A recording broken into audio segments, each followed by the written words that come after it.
Ito siya. Yung room na yan. Yan ang room. Room for rent.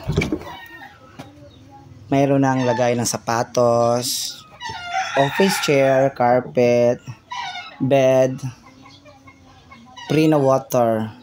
Pag minimal lang yung gamit ng kuryente, i-free na siya, 3,000 only. Ayan. Ang CR common at saka sink. Ang CR katabi lang dito. Dito yung CR. Ayan.